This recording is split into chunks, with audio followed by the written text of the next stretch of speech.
Պարոն Աբրահամյան, այս միջնորդության վերաբերյալ ձեր դիրքորոշումը եւ ըստ ձեզ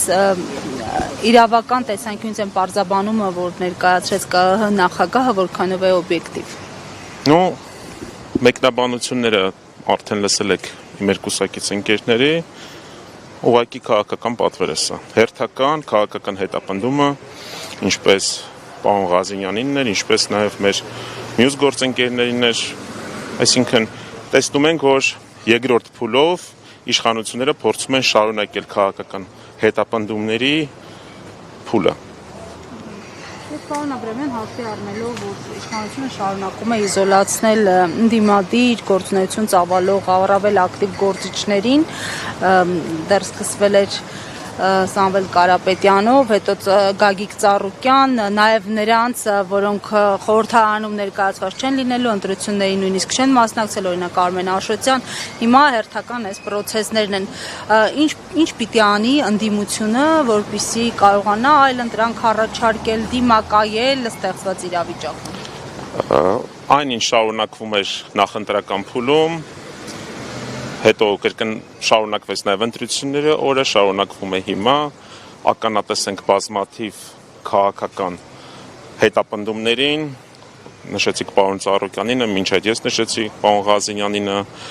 Ալեքսան Ալեքսանյանի գործի մասին եկեք չմոռանանք, ինչ պետք է անի ընդդիմությունը, մենք ասել ենք, այսինքն եւ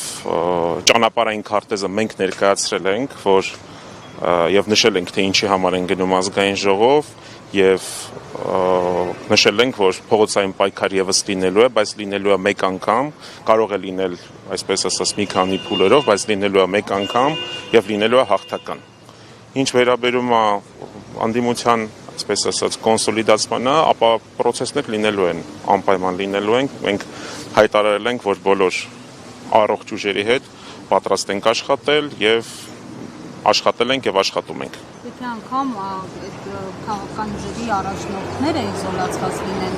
այսինքն ես նկատում եմ առաջնորդողների անուններ, օրինակ չգիտեմ, ինչպես Սամվել Կարապետյանի բարակայում։ Գիտեք, Սամվել Կարապետյանը արդեն շուրջ 14 ամիս գտնվում է անազատության մեջ, ավելի քան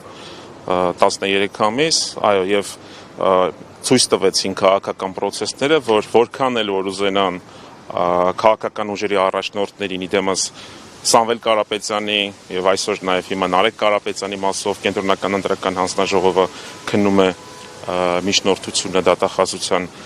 ցույց տվեցին process-ները, որ չեն կարող որևիցե կերպ քաղաքական process-ների վրա դրանք ազդեցություն ունենալ եւ հակառակ ռեակցիան լինելու է ամեն ինչից։